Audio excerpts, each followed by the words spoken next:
Bismillahirrahmanirrahim. Assalamualaikum warahmatullahi wabarakatuh.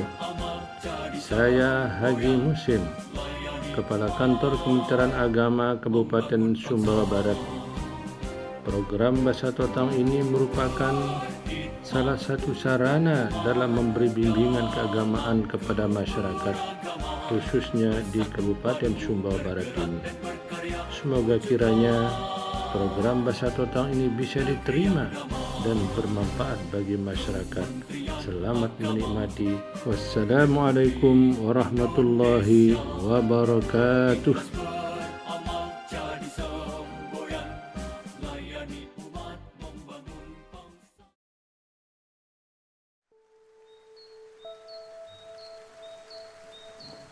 Bismillahirrahmanirrahim.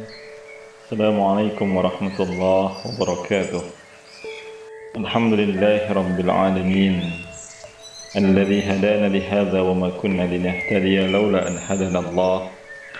Ashhadu an la ilaha illallah wahdahu la syarika lah. Wa ashhadu anna Muhammadan abduhu wa rasuluh.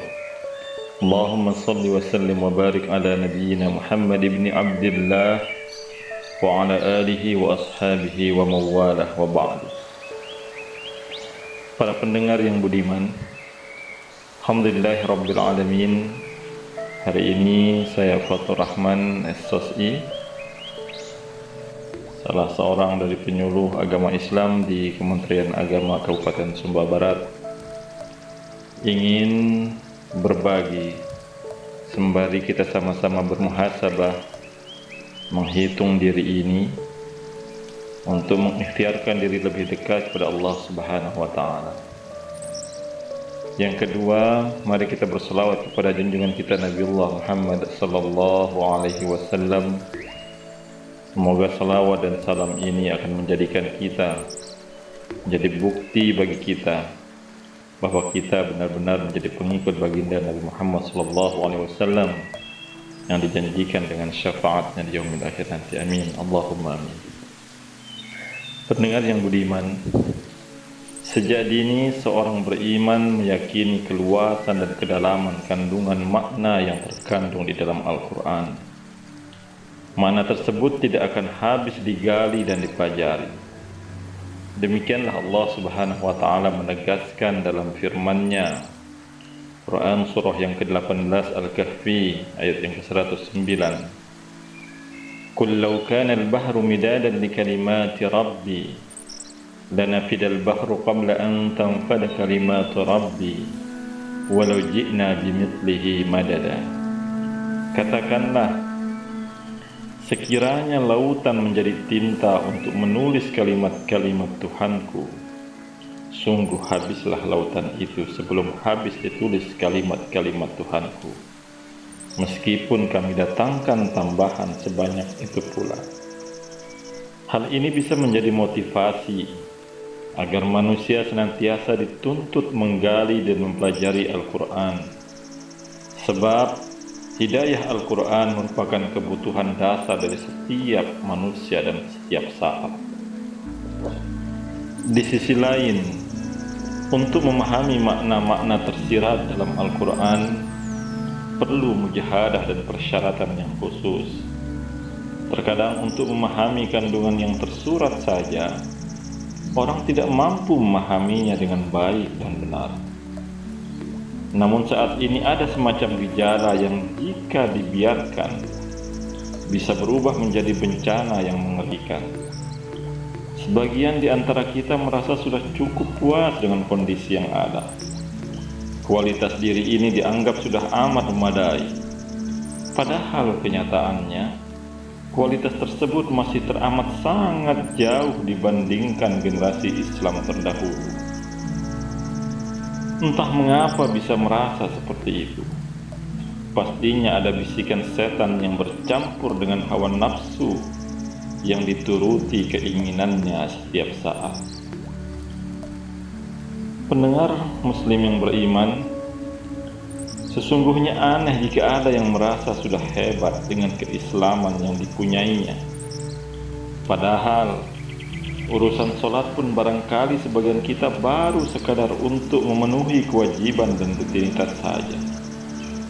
Rasanya belum ada jaminan jika sholat yang dikerjakan benar-benar sudah dimotivasi oleh arus kekuatan iman di dalam dada. Rasanya belum ada jaminan bahwa kualitas sholat tersebut sudah sesuai dengan standar minimal yang ditetapkan oleh Allah dan Rasul-Nya.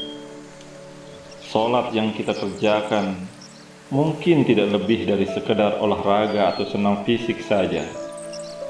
Sebutlah itu semua hanya berupa senam pagi, senam siang, senam sore, dan senam malam saja. Bekasnya belum tampak pada perilaku, bekasnya pun tak pernah nampak pada akhlak, baik dalam proses pembentukan pribadi ataupun pada penyusunan kekuatan yang membentengi diri dari keburukan dan kemaksiatan. Bukankah kualitasnya sama sekali tidak memenuhi syarat atau bahkan kategori sholat yang standar? Dengan kondisi seperti itu, sungguh aneh jika kemudian ada yang mengklaim dirinya sebagai muslim yang baik, apalagi sampai merasa diri sudah punya alasan dan kans untuk masuk surga. Parahnya, hal itu acap kali dibanding-bandingkan dengan keadaan sesama umat Islam lainnya, menganggap dirinya lebih baik dan layak masuk surga daripada sebagian yang lain. Padahal faktanya, orang-orang yang dimaksud itu memang tidak mengerjakan sholat dan tidak juga berpuasa, apalagi membayar zakat. Mungkin ada di antara mereka yang kerjaannya hanya menyabung ayam, suka berdusta, tukang judi, tukang selingkuh, dan lain sebagainya. Apakah itu yang akan jadi pembanding untuk kita? Hadirin rahimakumullah, pemirsa yang budiman. Kemudian orang itu merasa bahwa dirinya lah yang lebih baik di lingkungan sekitarnya. Lebih parahnya lagi, timbullah perasaan ujub atau bangga diri, merasa lebih baik dari yang lainnya. Seolah-olah surga itu merasa kapingannya sendiri. Orang lain tidak berhak kecuali dirinya yang mesti lebih dulu mencicipi kenikmatan surga. Padahal lihatlah, sholat subuhnya saja kesiangan dilakukan di rumah. Zuhur asarnya nyaris bersambung. Sholat yang mestinya dikerjakan pas matahari tergelincir di siang hari, justru terlambat hingga di ujung waktu.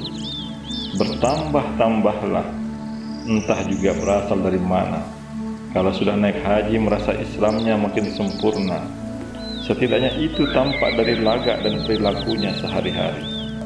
Terlebih jika lengkap dengan aksesoris haji yang senantiasa diperlihatkan kepada orang lain.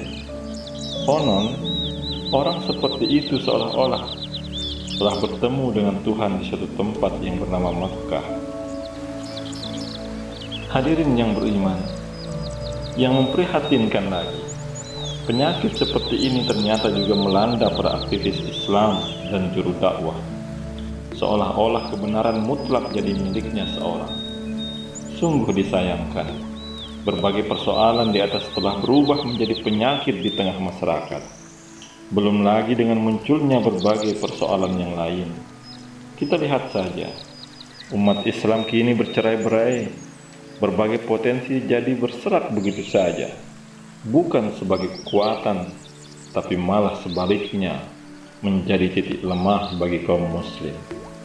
Sikap sebagian kaum muslimin justru menjadi faktor terhalangnya hidayah, seolah ada dinding hijab yang menghambat turunnya petunjuk dan pertolongan Allah Subhanahu wa Ta'ala. Padahal sejak awal dikatakan, ada begitu banyak informasi yang dapat digali dari Al-Quran, yang seluruhnya sangat diperlukan oleh setiap umat manusia. Maka, mari kita muhasabah diri. Buat apa kandungan makna sebanyak itu dalam Al-Quran, kalau hal itu tidak dibutuhkan oleh manusia? Sebaliknya, alangkah kufur nikmat dan sombongnya seseorang jika telah merasa cukup dengan keadaannya sekarang, tanpa mau mempelajari dan mengamalkan Al-Quran lebih jauh. Ia bahkan mendustai dirinya sendiri. andai telah merasa sempurna dengan setetes tinta ilmu yang dimilikinya.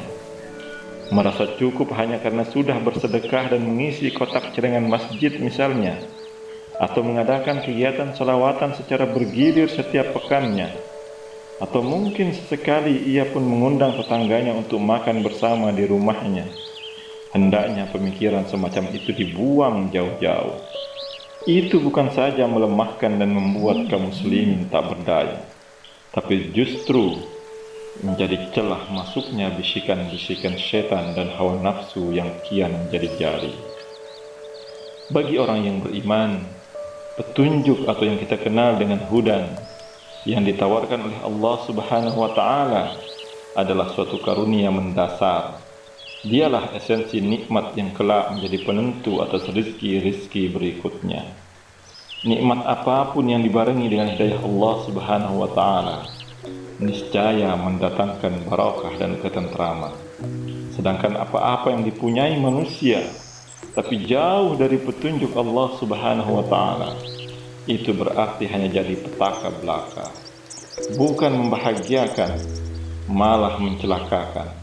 Alih-alih hati kita merasa penuh dengan ketenangan, namun sebaliknya kian gelisah akibat jauh dari Tuhan Sang Pencipta alam semesta.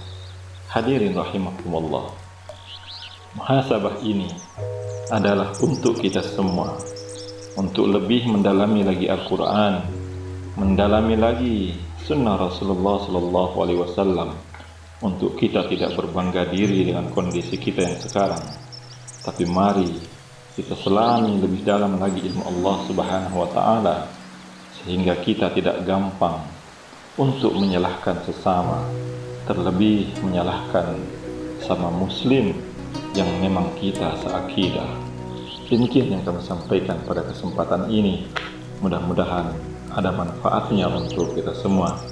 Akhirul kalam, hadanallahu wa iyyakum ajma'in. Assalamualaikum warahmatullahi wabarakatuh.